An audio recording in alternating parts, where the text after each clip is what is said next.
yang baik ya, dan mudah-mudahan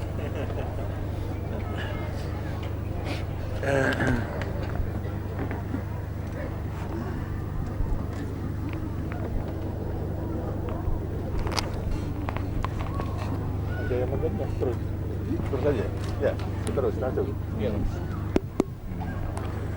Bismillahirrahmanirrahim. Saudara-saudara hadirin sekalian, Assalamualaikum warahmatullahi wabarakatuh.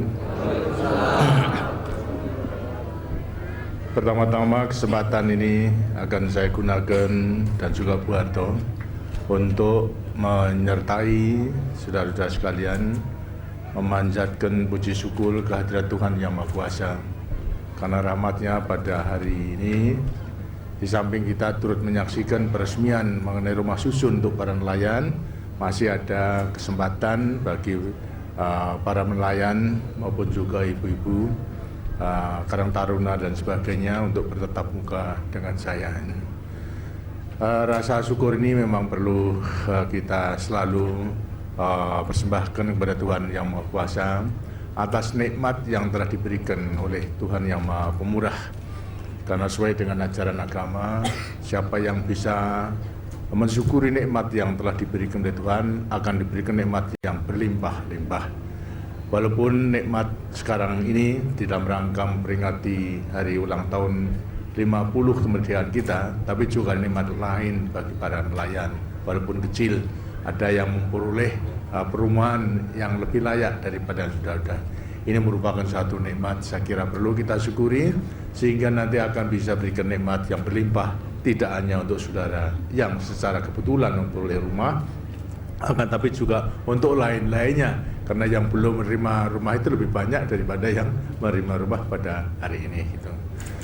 Kita telah bersama-sama bertekad untuk mengisi kemerdekaan kita yang telah kita proklamasikan tanggal 17 Agustus 45 yang kita peringati 50 tahunnya itu, dengan membangun, mengisi kemerdekaan ini dengan membangun untuk mencapai cita-cita masyarakat adil dan makmur berdasarkan Pancasila.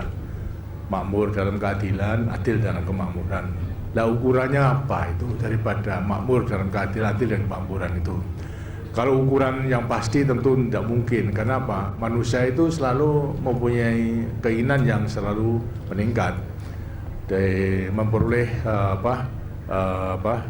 pendapatan dan kebahagiaan, kemudian atas meningkat lagi, itu ingin yang lebih baik lagi. Itu adalah merupakan kehidupan yang wajar. Sesuai pula dengan cita-cita. Manusia tanpa cita-cita dengan akan mandek saja. Itu. Tapi segala sesuatunya tentu juga harus kita sesuaikan dengan kemampuan keadaannya masing-masing.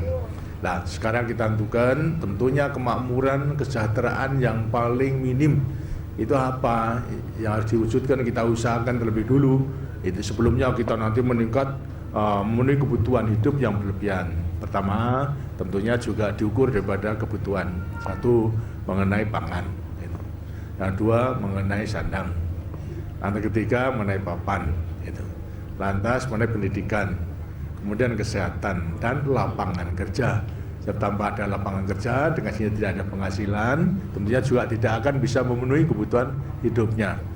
Nah, sekarang mengenai selama kita 30 tahun membangun itu apa yang telah dicapai dalam rangka meningkatkan kesejahteraan ibadah yatim. Pangan gimana? Alhamdulillah pangan kita sudah swasembada, sekalipun akhir-akhir ini kita agak terpengaruh oleh musim kemarau sehingga produksinya itu turun 4%, sehingga membawa akibat dengan si stoknya menjadi kurang. Untuk stok yang dikirimkan ke daerah-daerah lain yang tidak menghasilkan itu menjadi terlambat. Apalagi kita telah juga bermaksud untuk membantu negara lain. Tadinya stoknya banyak, kita bantu ke negara lain, tahu-tahu ada musim kemarau yang panjang. Nah, tengah sininya kita lantas menjadi kurangan. Nah, sekarang kita harus penuhi. Tapi kalau swasembada itu sendiri sebetulnya masih bisa dipertahankan. Dilihat daripada segi jumlah kebutuhan dan produksi kita itu sampai sekarang minimal 29 juta ton beras. Kebutuhan kita hanya 27 juta. Atas dasar perhitungan tiap orang 136 kg satu tahun. rata-rata dari bayi sampai kepada tua, sedangkan yang bayi dengan sini tidak sampai 136 tuh, tapi yang tua dengan sini bisa satu hari setengah kilo sendiri, berarti 180 kilo 1 tahun, tapi rata-rata dengan demikian. Nah, ini masih bisa, tapi karena daerah kita itu memang daerah luas, sehingga daerah yang tidak menghasilkan padi kalau sampai tidak ada persediaan lantas menjadi langka, dengan sendirinya yang dibutuhkan tetap karena perutnya tidak bisa tidak diisi, kebutuhannya lantas menjadi meningkat, persediaan tidak ada, sehingga hubungan antara supply dan demand tidak seimbang, akhirnya harganya menjadi naik. Nah, kalau naik dengan mempengaruhi daripada lainnya. Karena kita harus berusaha untuk terus-menerus waspada dan meningkatkan. Dan untuk jangka waktu yang akan datang gimana mengenai pangan ini? Masih tetap akan bisa dengan menggunakan teknologi, misalnya merubah daripada pupuk curah menjadi pupuk tablet. Ini masih akan naik. Gitu. Akhir-akhir ini juga kita menemukan bibit unggul untuk daerah kering gogok, gitu. Daerah halang-halang yang tadinya tidak bisa ditanami sekarang bisa ditanami dengan menggunakan bahan kimia, kita semprotkan, alang-alang itu menjadi mati, kemudian sampai kepada subur ke tanah, terus kita tanami dengan padi gogo yang kita temukan yang biasanya umurnya 5 bulan, itu padi gogo ini hanya 3,5 bulan saja. Ini dengan masih banyak lahan-lahan yang kering, alang-alang yang di mana-mana ada, itu bisa kita tanami padi gogo. Berarti kita masih ada harapan bahwasanya pangan akan tetap bisa. Di sampingnya itu diversifikasi pangan dengan harus kita meningkatkan. Pangan lainnya mengenai soal protein, hewani dan sebagainya, sudah dari para nelayan mempunyai kewajiban untuk meningkatkan. Kenapa? Sampai sekarang ini kekayaan laut kita kurang lebih seharusnya 6 juta ton 1 tahun bisa kita ambil di seluruh wilayah ini, tapi baru kita ambil hanya 2 juta. 4 juta belum. Karena apa? Alat-alat kita belum mampu untuk sampai kepada jauh itu di luar daripada daerah ZTE. Yang sekarang nelayan hanya berapa mil aja dari pantai. Begitu pula beberapa hari tapi lantas kembali. Tapi yang di daerah luar itu masih banyak. Jadi itu pun juga sebenarnya masih merupakan sumber penghasilan bagi nelayan yang cukup baik. Sandang gimana? Saya kira tidak ada masalah sandang. Di mana-mana bisa beli, setiap saat beli, tidak lagi antri. Kalau dulu pada waktu Lebaran semua rebutan, ya. Tapi sekarang setiap saat bisa membeli pakaian, membeli sandang, sehingga harganya pun karena tidak rebutan, ya tetap saja stabil. Berarti itu sudah merupakan suatu jaminan baik gitu. Nah, sekarang perumahan, papan, ini yang masih sulit. Papan karena membutuhkan tanah itu. Sedangkan tanahnya itu sangat terbatas. Banyak pembangunan industri membutuhkan tanah di kota. Lantas orang yang dari desa masuk ke kota juga membutuhkan daripada bangunan. Ini semua harus kita atasi daripada papan ini. Oleh karena itu di negara manapun juga soal papan ini masih sulit. Negara yang maju pun juga masih ada kesulitan. Di Amerika itu ada orang yang tidur di bukan di emper, akan tapi di box, di kertas dus yang tadinya untuk membungkus TV dan sebagainya, itu untuk tempat tidur. Jadi orang Amerika masih ada. Padahal Amerika itu sudah terkaya di dunia, toh masih ada. Jadi kalau masalah ini tidak perlu kita khawatir karena masih banyak di negara yang demikian. Tapi kita dengan sini akan terus berusaha untuk membangun daripada perumahan perumahan yang sangat dibutuhkan. Siapapun juga penghasilnya tinggi, kemudian lantas sekali-sekalinya dipenuhi. Tapi papan tidak ada, hidupnya keleleran ada di emper-emper juga tidak akan sejahtera. Bahkan kesehatannya akan mengganggu. Itu mengenai soal papan. Pendidikan gimana? Saya kira pendidikan telah maju. Rakyat anak umur 7-12 tahun harus mengikuti wajib belajar. Itu SD semuanya harus. Tapi masih ada juga yang karena orang tuanya belum mampu sepenuhnya, sehingga seharusnya anaknya itu sekolah tapi masih harus membantu bekerja sehingga tidak sekolah. Kemudian lantas suruh tidak bisa membeli pakaian. Karena itulah dia angkat daripada bapak asuh untuk membantu kepada anak-anak yang seharusnya wajib belajar tapi tidak bisa mengikuti belajar karena malah tidak bisa membeli pakaian, walaupun biayanya sebenarnya tidak ada karena sudah ditanggung oleh pemerintah. Bahkan sekarang wajib belajar sudah kita tingkatkan menjadi 9 tahun kan. Nanti keseluruhan daripada anak-anak kita itu setelah mungkin setelah tahun 2000 itu setidak-tidaknya dari warga negara Republik Indonesia itu nanti harus mengikuti pendidikan SMP. Itu harus lulus SMP. Karena itu wajib kan. Berarti bekalnya itu akan lebih baik daripada orang tuanya yang memang keadaan belum sempat untuk mengikuti pelajaran. Itu mengenai pendidikan. Kesehatan bagaimana? Sekarang bagaimanapun juga kesehatan puskesmas telah dibangun di mana-mana. Di kota pun juga memang banyak. Bahkan sekarang sedang diprogramkan, terutama seluruh desa, puskesmas sudah dibangun di kecamatan, bahkan ada yang 2, ditambah dengan puskesmas keliling, kemudian juga puskesmas pembantu, semuanya sudah mencukupi. Obat pun juga telah banyak yang kita buat. Gitu. Hanya masalah sekarang mengenai soal bidan agar supaya keselamatan daripada kelahiran ibu-ibu dan sebagainya diperhatikan.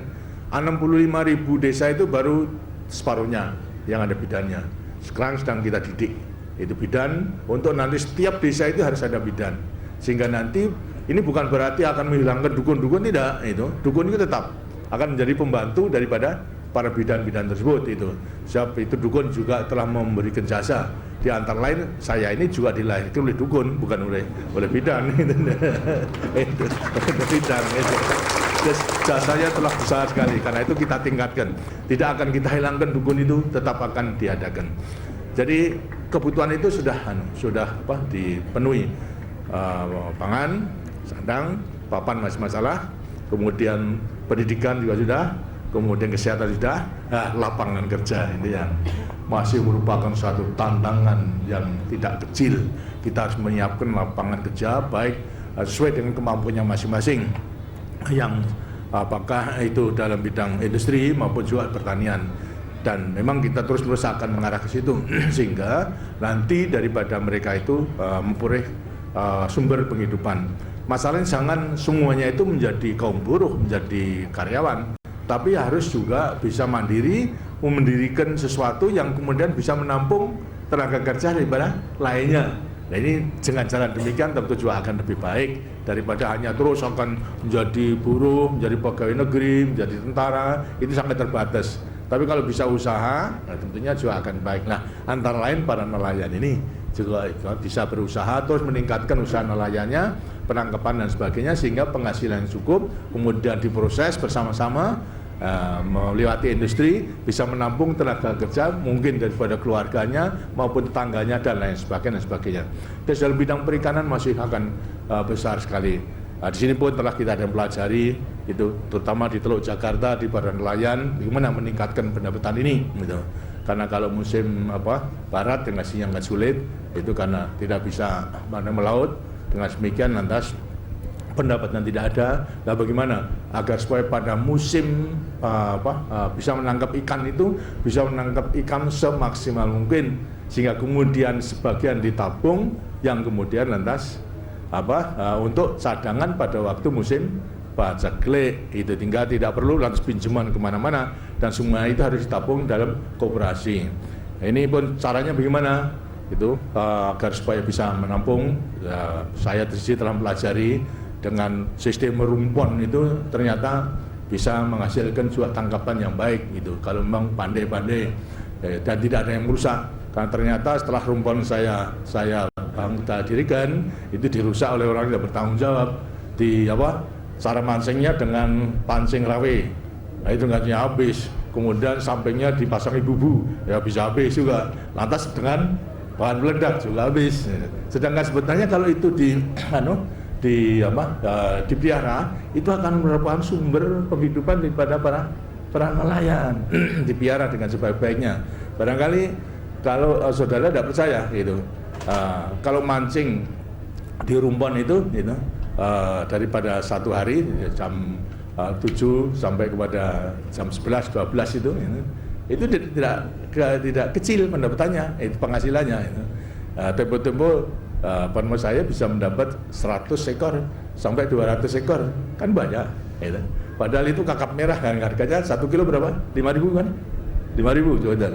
Kakap dapat 100 ekor, beratnya adalah 2 kilo kan 200 kilo. kali 5.000 kan 100.000, kan banyak juga, satu pancingan saja gitu. Nah, ini hendaknya agar supaya sistem itu hendaknya supaya dipelajari, itu agar supaya nanti pendapatan akan lebih meningkat. Nah, di antaranya sekarang mengenai soal kewajiban untuk menggunakan rumah yang telah diberikan ini agar supaya sama jangan biara, tapi juga agar supaya timbul kesetiakawan sosialnya, karena ini rumah dibangun daripada uluran tangan daripada lain orang atau lain kelompok yang tidak ada pamrih, hanya membantu saja, tapi tidak akan memberikan begitu saja, tapi juga masing-masing dengan sih harus turut membayarnya, agar supaya dengan membayar kewajiban membayar itu dikumpulkan itu, yang kemudian hasilnya untuk membangun lagi, agar supaya lainnya yang belum dapat itu memperoleh giliran untuk dapat. Nah, coba aja tadi dikatakan 45.000 per bulan itu. 45.000 per bulan, padahal tadi dikatakan sudah ada 1.000, kan berarti kalau dikumpulkan daripada sewa 1.000 itu 45 juta, padahal ini dibangun dengan 8 juta, lah berapa? 45 dibagi 8 itu 7 ya, 4, 6 rumah tiap-tiap bulan, ya kalau giliran 6 bulan terus kan bisa. Jadi agar supaya di sampingnya mensyukuri akan empati yang telah diperoleh karena memperoleh rumah yang lebih sehat, tapi juga harus mensyukuri lagi itu, memperoleh bantuan, sekarang timbul keinginan untuk membantu kepada lainnya dengan memenuhi kewajiban untuk nyicil nanti. Terus nyicil itu hasilnya bukan lantas untuk dimasuk kas negara, enggak, tapi dimasukkan nanti dikumpulkan untuk membangun lagi daripada rumah-rumah berikutnya. Dengan demikian maka berarti kesetiakawanan sosial, gotong royongnya itu tidak hanya daripada yang kaya kepada yang miskin, tapi jika yang kurang pun juga bisa gotong royong untuk membantu kepada lain-lainnya. Ini yang saya harapkan. Jadi mudah-mudahan seperti tadi yang katakan akan banyak daripada para pengusaha yang terus maupun juga organisasi sosial bisa membantu, tapi sudah sendiri pun juga agar supaya timbul, jangan sampai nanti kalau sudah waktunya membayar ditagih terus pergi saja, menghindari tidak mau bayar, padahal bayarannya maksudnya ada. Nah, mengatakan nanti masa peceklik Pak tidak ada penghasilan. Nah, kalau sudah mengetahui masa peceklik padahal tidak ada penghasilan pada waktu musim panen itu kemudian terus dikumpulkan itu untuk nanti memenuhi kewajiban pada waktu paceklik itu, pada waktu angin barat di mana penangkapan tangan itu sangat kecil. Nah, demikianlah saya harapkan daripada semuanya benar-benar mensyukuri daripada apa yang telah diterima, tapi sebaliknya juga supaya memenuhi kewajiban. Gotong royongan dalam kita membangun itulah akan bisa mempercepat rakyat kita yang masih hidup di bawah garis kemiskinan. Kita telah berusaha untuk mengentaskan kemiskinan itu. Dari 60% setelah 25 tahun, ya masih tertinggal, ada 13% lebih ini. 13% daripada 195 juta, ya masih banyak. Masih 26 juta itu yang masih hidup di bawah garis kemiskinan. Dan ini harus segera secara gotong royong kita bantu daripada mereka. Sekali lagi agar supaya saudara-saudara timbul keinginan untuk dapat membantunya itu. Sekarang siapa di antara yang ingin menguatkan pengalamannya itu dalam rangka ini, baik mengenai tinggal di rumah kumuh dan kemudian tinggal di rumah yang baik, itu yang lebih bukan lebih baik tapi lebih baik lah, lebih memenuhi persyaratan itu, dan tapi mempunyai kewajiban untuk membayar. Saya kira dulu di rumah kumuh juga membayar kontrak, bukan? Ya, sama saja itu kontraknya. Dulu kontrak membayar di daerah yang kumuh, tapi sekarang tidak kontrak, sekarang menjadi hak miliknya. Jadi lantas tinggal menyicilnya saja. Ini terus terang saja, daripada pemerintah daerah memberikan subsidi ini.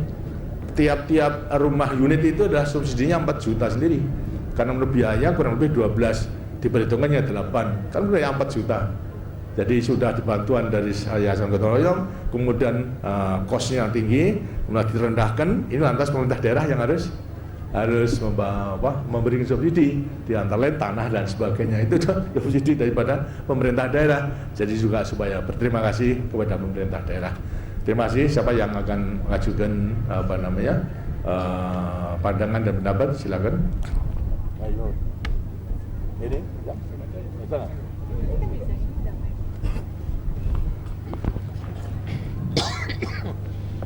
Bismillahirrahmanirrahim. Assalamualaikum warahmatullahi wabarakatuh. Waalaikumsalam. Kepada Bapak Presiden beserta Ibu Soeharto yang saya hormati, dan alhamdulillah kami ucapkan dengan selamat sampai ke penyelesaian nelayan ini. Kalau nggak salah yang ketiga kalinya, Pak. Ya, Pak. Selamat ulang tahun kemerdekaan Republik Indonesia yang ke-50, dan kami ucapkan selamat ulang tahun kepada Ibu Soeharto. Semoga Bapak Presiden beserta Ibu Soeharto selalu dalam lindungan Allah Subhanahu wa Ta'ala. Nama saya Dede Sari, Pak, nelayan di Merak, istri nelayan dari Merangke, yang semula kami tinggal di Kalibaru. Saya bersyukur kepada Allah Subhanahu wa Ta'ala, dan kami berterima kasih kepada Bapak Presiden beserta Ibu yang mana telah memberikan fasilitas perumahan kepada kami nelayan di Merangke ini. Dan alhamdulillah, Pak, setelah kami tinggal di Merangke, kami selalu mendapatkan bimbingan dari Dinas Perikanan. Juga kami pernah mendapatkan bantuan pinjaman modal dari Menteri Keuangan Wanita melalui BRI. Dan alhamdulillah pinjaman itu sudah kembali, Pak. Dengan sumbangan dan bimbingan dari sudut perikanan setempat, kami dapat meningkatkan usaha kami mengelola ikan asin di PLTT Merangke ini, Pak, hingga sekarang. Dan alhamdulillah kami di PLTT untuk dipasarkan karena para pembelinya pun datang ke tempat kami, Pak. Hanya ikan asin apa juga lain-lain? Ikan asin saja. Terasi tidak sama sekali. Harus belajar dari saya membuat terasi itu.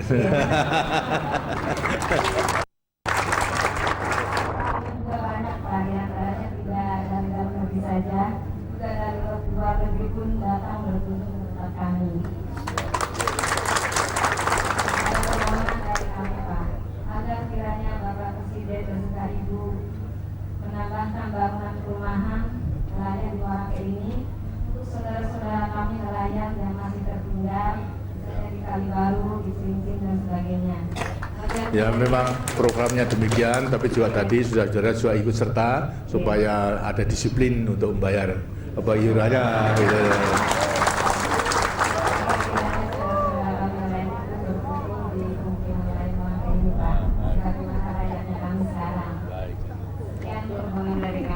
Nah, itu keluarganya berapa?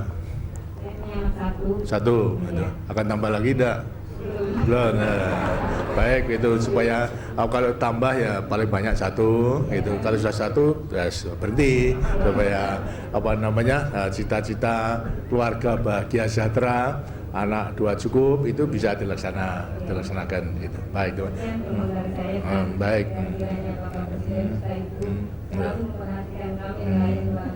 Insya Allah itu tidak hanya di Muara, di seluruh Indonesia.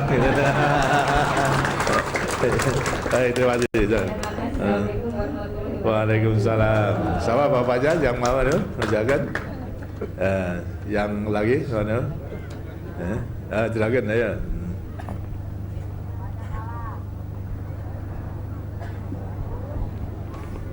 Ini Karang Taruna apa? Bukan, nelayan juga. Ya. Ini karena saudara nelayan punya kapal sendiri dan alat untuk menangkap ikan atau hanya sebagai buruh saja?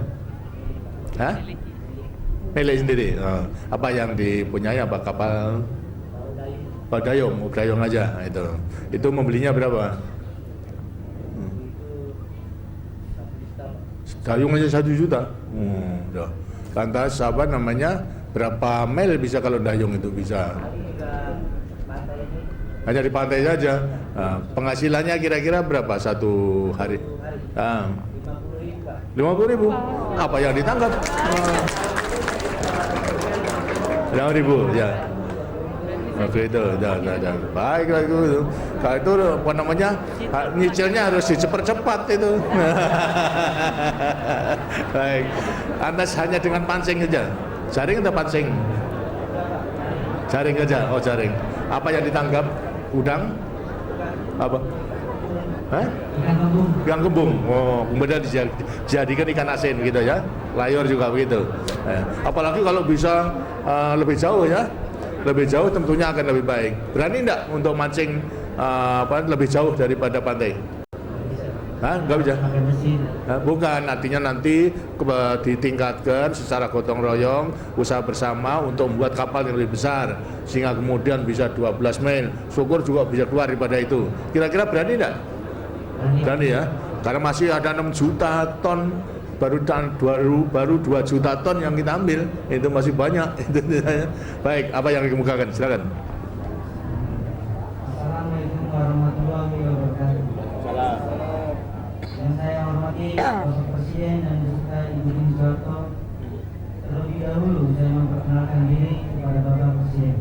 Nama saya Nurul Karim, nelayan kecil dari Kelurahan Tegal. Dan saya mengucapkan banyak berterima kasih kepada Bapak Presiden yang telah memberikan kesempatan pada saya untuk berbicara. Saya berdiri di hadapan Bapak Presiden untuk mengucapkan terima kasih yang sebesar-besarnya kepada pemerintah maupun kepada Bapak Presiden yang telah memperhatikan nasib kami nelayan kecil. Saya bersyukur dan alhamdulillah yang telah diberi perumahan baru yang kini sudah dibangun Muara Angke. Karena kami di Kali Baru mau tapak. Sudah keluarga lalu? Sudah keluarga? Sudah. Anaknya berapa? Satu ya. Baik. Dan sekali lagi kami berbahagia dan atas perhatian pemerintah yang begitu besar kepada kami keluarga nelayan. Kami akan menyampaikan permasalahan yang ada pada kami. Kami sebagai nelayan kecil banyak menghadapi kesulitan dalam menjalankan usaha kami, Pak. Di antaranya kekurangan dan keterbatasan alat-alat penangkapan ikan. Oleh karena itu, melalui Bapak Presiden, saya mohon bantuan perusahaan negara atau BUMN supaya memberikan kredit lunak untuk kebutuhan nelayan kecil. Baik, terima kasih. Saya kira memang sudah menjadi program pemerintah dari para pengusaha, terutama BUMN, sudah dibenarkan untuk menggunakan keuntungan 1-5%, membantu kepada pengusaha kecil, terutama para nelayan itu. Kalau nanti alat-alatnya, barangkali nanti bisa juga diadakan percontohan di daerah Banyuwangi, Cilametas, Malang, dan juga beberapa di Tulungagung itu kena bencana alam yang kemudian lantas mempergunakan seperti juga kole-kole tapi dengan mesin. Itu barangkali nanti kalau nanti bisa dilaksanakan di sini, dan saya yakin bisa. Karena apa? Di daerah selatan kan lautnya kan lebih ganas, gitu. Itu aja bisa dipakai. Dulu memang pertama-tama tidak mau pakai, itu tidak menolak daripada rakyat. Tapi kemudian setelah saya berikan untuk dicoba, nyatanya hasilnya lebih banyak. Nah sekarang semua minta daripada barangkali daripada perikanan nanti akan bisa mencoba, dan nanti secara gotong royong nanti misalnya, karena itu bisa dipakai oleh 2-3 orang, sehingga 2-3 orang menjadi satu, kemudian nanti akhirnya nanti lambat laut sehingga masing-masing mempunyai satu gitu. Nanti akan saya perhatikan. Baik. Terima kasih. Demikian permohonan saya. Atas nasihat dan petunjuk Bapak Presiden, saya banyak mengucapkan terima kasih. Wassalamualaikum warahmatullahi wabarakatuh. Waalaikumsalam.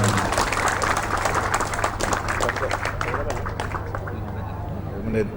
Masih ada yang ingin mukakan? Ya, silakan. Satu. Ayo.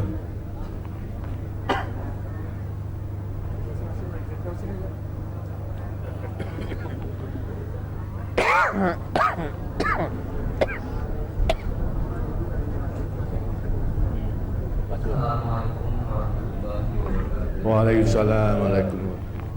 Hormat Bapak Presiden beserta Ibu Dini Soeharto. Izinkanlah saya memperkenalkan diri. Nama saya Al-Sahari, Pak. Dari kelompok tali nelayan di Pulau Bali, Pulau Bukan dari sini ya, dari Pulau Seribu. Pulau, Pak. Belum. Ya. Pulau mana itu? Pulau Bali, Pak. Pulau Pari. Ya. Kami para nelayan di Pulau Seribu, Pak, banyak mengucapkan terima kasih kepada Bapak atas diturunkannya proyek di Pulau Seribu. Karena proyek tersebut sangat membantu sekali untuk nelayan-nelayan di Pulau Seribu terutama,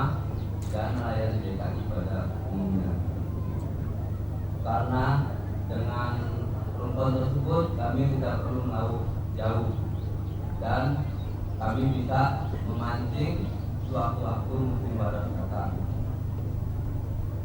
Jadi ada juga permohonan dari kami sebagai nelayan Pulau Seribu, Pak. Mohon proyek tersebut dilanjutkan baik dari pemerintah maupun dari pihak swasta. Contohnya Bapak Haji Dr. Kamolo, mantan Gubernur DKI. Dan sebagai tambahan perlu Bapak ketahui, selain kami nelayan menangkap ikan, kami juga membudidayakan rumput laut. Karena di Pulau Seribu itu Pak tidak bisa ditanami rumput laut keseluruhan pulau, jadi yang subur itu hanya ada 3 pulau Pak, di Pulau Pari, Pulau Lancang, serta Pulau Malang. Jadi kami juga memohon kepada Bapak serta petunjuknya untuk bagaimana kiranya kami menjaga pulau-pulau yang subur tersebut bisa terjaga kelestariannya gitu Pak, sehingga tidak berbenturan dengan yang lainnya. Baik, itu saya kira juga tergantung kepada rakyat sendiri untuk selalu memelihara daripada lingkungan, sehingga dengan tanaman daripada tanaman-tanaman yang mungkin bisa bermanfaat daripada pulau itu nanti akan kelihatan hijau, hasilnya pun juga bisa dimanfaatkan. Di Pulau Untung Jawa misalnya itu baik sekali untuk tanaman sukun, toh? Itu sukun. Nah itu sukunnya besar-besar.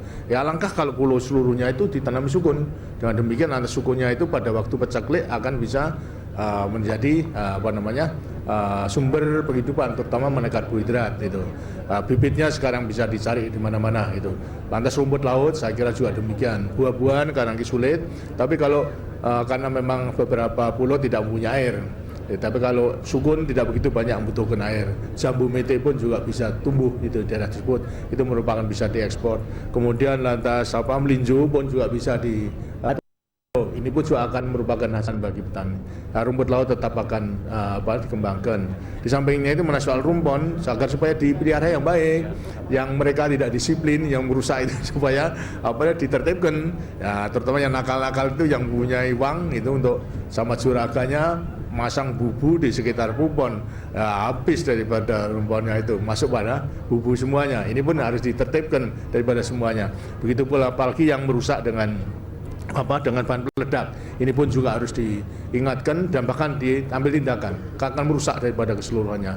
Lantas mengenai perluasan daripada rumpon memang telah menjadi perhatian daripada pemerintah daerah juga, karena ternyata dulu dengan percobaan rumpon yang saya adakan daripada pakar-pakar yang belum mengerti protes semuanya karena merusak lingkungan. Tapi setelah saya suruh pelajari ternyata tidak, justru memperbaiki lingkungan dan kemudian ikannya akan menjadi banyak itu, sehingga merupakan sumber penghasilan daripada rakyat. Nah, sekarang kita anjurkan para hobiis, artinya pemancing itu daripada mereka kemana-mana, hendaknya agar supaya membuat rumpon seperti yang dipelopori oleh Pak Cokro Pranolo, membuat rumpon untuk mancing pada hari Minggu, tapi juga supaya diizinkan rakyat turut memancingnya, jangan untuk mereka saja. Jadi kalau banyak itu dengan akan penghasilan yang banyak, karena satu rumpon setelah 3 bulan 4 bulan itu akan bisa menghasilkan menjadi tempat sesarangnya daripada ikan-ikan, mulai yang kecil sampai kepada yang besar. Jadi memang Jakarta, Pak Gubernur saya kira sudah tahu, itu sudah saya berikan videonya, saya suruh melihat ini loh keadaan daripada rumpon di mana, di Teluk Jakarta untuk kepentingan rakyat. Hanya ini bisa diperbanyak. Sekarang tidak memanfaatkan dulu becak, sekarang becak sudah ada. Tapi sekarang mempergunakan ini bis itu juga bisa. Kemudian lantas menggunakan bahan bekas juga bisa. Kemudian lantas drum itu juga bisa itu. Dan ternyata tidak merusak lingkungan. Dan itu akan mudah untuk dilaksanakan. Tapi saya minta agar supaya rakyat di pulau agar supaya turut menyelamatkan, jangan dirusak, karena itu merupakan sumber penghidupan. Lebih-lebih pada saat musim paceklik, musim angin barat, itu adalah bisa tetap mempunyai penghasilan.